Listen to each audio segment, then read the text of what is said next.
बोलो जयकारा बोल मेरे श्री गुरु महाराज की जय। श्री सतगुरुदेव भगवान की जय। गुरुमुखो, एक बार श्री परमहंस दयाल जी किसी गांव में ठहरे हुए थे कि संयोगवश वहाँ एक परमहंस महात्मा जी भी आए। गांव वालों ने उनकी बड़ी सेवा टहल की। उन श्री परमहंस जी महाराज जी ने कई दिन गांव में ठहरकर अनंत चलने की ठान ली। गांव वालों ने उन्हें ठहरने के लिए बहुत आग्रह किया, यहाँ तक कि प्रार्थना विनती भी की कि किंतु उन्होंने रुकना स्वीकार न किया।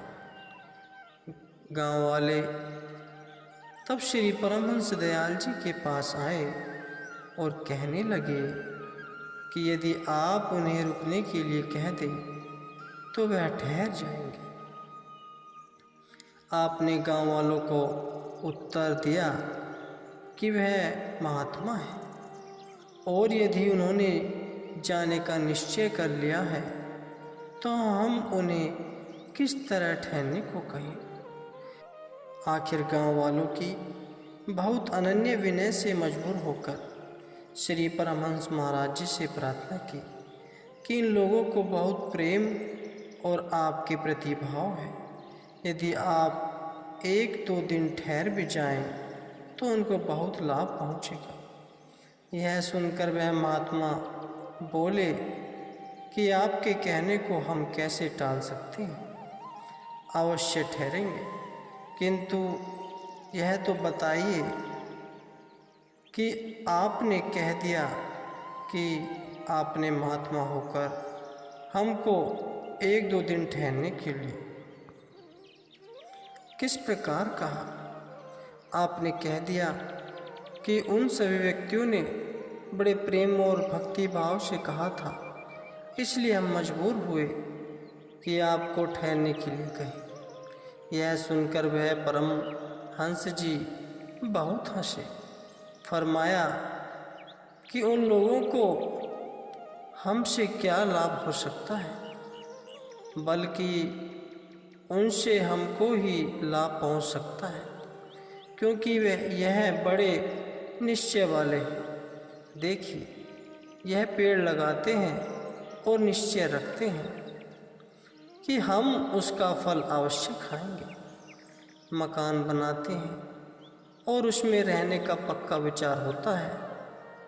हम हैं कि हर प्रकार से और हर पक्ष से जानते हैं कि श्वास जो बाहर गया उसके अंदर आने की कोई आशा नहीं, किंतु फिर भी 1-2 दिन ठहरने का वचन है। अब निश्चय उन लोगों को अधिक हुआ यह कि हम अपने विश्वास में उन लोगों से भी कम हैं। गुरुमुखो, श्री परमहंस दयाल जी ने एक दिन फरमाया कि बाबा पंचम दास जी ने भंडारा किया। लगभग 250-300 महात्मा इकट्ठा हुए। सभी व्यक्तियों से राय लेकर और परामर्श करके बराबर का घी व शक्कर डालकर हलवा तैयार कराया। उस भंडारे में पंजाबी महात्मा इकट्ठे हुए थे। बड़ी रुचि से भोजन किया। वे आप श्री को भी बुलाकर ले गए थे। उनकी देखा देखी वहाँ के रईस को भी विचार आया कि हमारे गांव के साधारण व्यक्ति ने ऐसा काम किया है जो कि हमको भी पहले करना चाहिए था। खैर, कोई बात नहीं, अब ही कर दें। इस धनी व्यक्ति के परामर्शदाता एक ब्राह्मण थे। उन्होंने उनसे सलाह ली। उन्होंने कहा कि पूरी और सब्जी बनवा लो। पाव भर आटा प्रति व्यक्ति के हिसाब में काफ़ी होगा। तात्पर्य यह है कि इसी हिसाब से पूरी तैयार हुई और सभी महात्माओं ने भोजन करने बैठ गए। दो पंजाबी व्यक्ति शेर भर खाने वाले पाव और पूरियों को चटनी की तरह चाट कर बैठ गए। इधर खाना समाप्त हो गया, गड़बड़ी मच गई। अब उस समय क्या हो सकता था? बहुत आपस में सलाह मशवरा किया, कोई बात ठीक न बैठी। अब महात्मा पंचम दास जी ने श्री परमहंस दयाल जी से पूछा कि आप कोई युक्ति फरमाएं। अब पातालों पर से महात्मा भूखे उठे। अब पत्तलों पर से महात्मा भूखे उठे तो बहुत खराब बात होगी। आप श्री ने फरमाया कि बाजार में सिपाही दौड़ा दो कि जितने हलवाइयों की दुकानें हैं सब पर पूरी तलवाना शुरू कर दे। जब तक पूरी तैयार हो उस समय तक यह कार्रवाई करें कि जितने भी बाग हैं उनमें आजकल आम और कटहल पके हुए लगे हैं, वे तुड़वा कर दे दी जाए। उस गांव में बाग बहुत थे। आज्ञा देने की देर थी कि बात ही बात में टोकरे के टोकरे कलमी आम और कटहल आ गए। महात्माओं से कहा गया कि पूरी बाद में खाइए, इससे पहले इसका शौक कीजिए।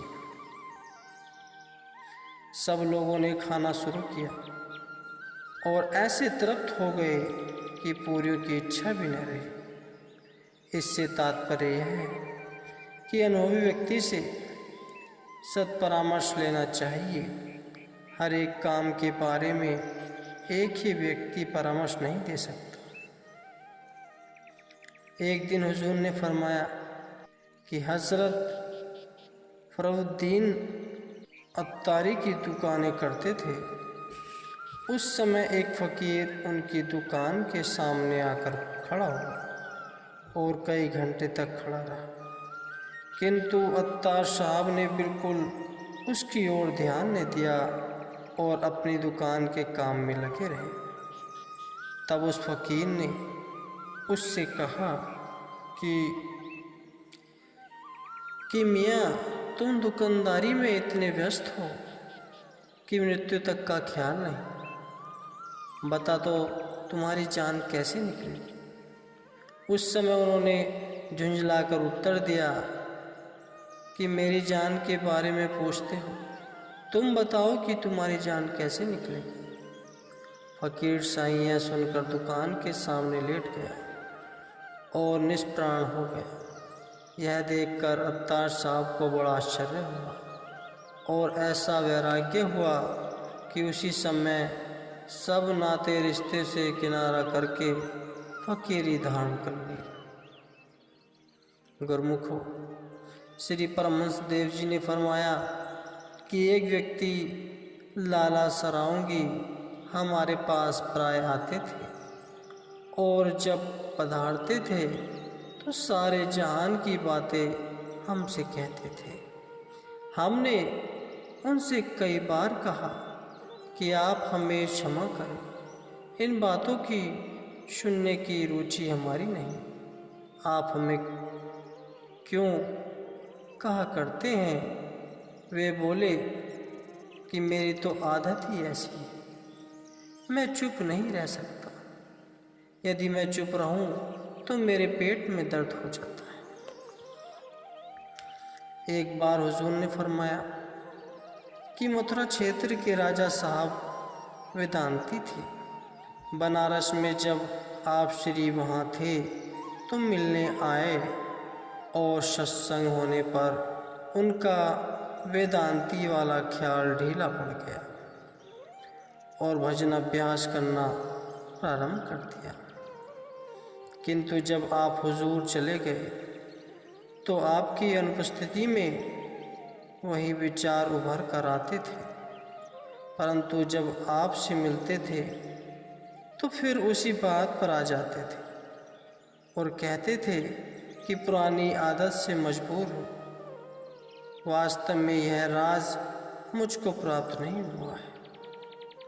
एक दिन हुजूर ने फरमाया कि आपके भला सत्संगी भाई एक बाजारी स्त्री पर दिल जान से मुक्त थे और उसको आकर्षित करने में बहुत धन माल की हानि हो रही थी, क्योंकि उसका आप में बड़ा प्रेम था। अतः आपकी बात में श्रद्धा थी, इसलिए लोगों ने प्रार्थना की कि आप ही समझाइए, आशा है आपका कहना मान जाएंगे। आप श्री ने फरमाया कि अभी समझाने का अवसर नहीं आया। वह व्यक्ति उससे सच्चा प्रेम करता है और बिल्कुल तल्लीन हो चुका है और उसकी ओर से अभी कोई बेरुखी दिखाई नहीं दी है, इसलिए हमारे कह सुने से दिल न हटेगा। कारण जब उनकी कुछ अधिक हानि होगी तब वह बेरुखी करेगा, उस समय समझाने का असर होगा।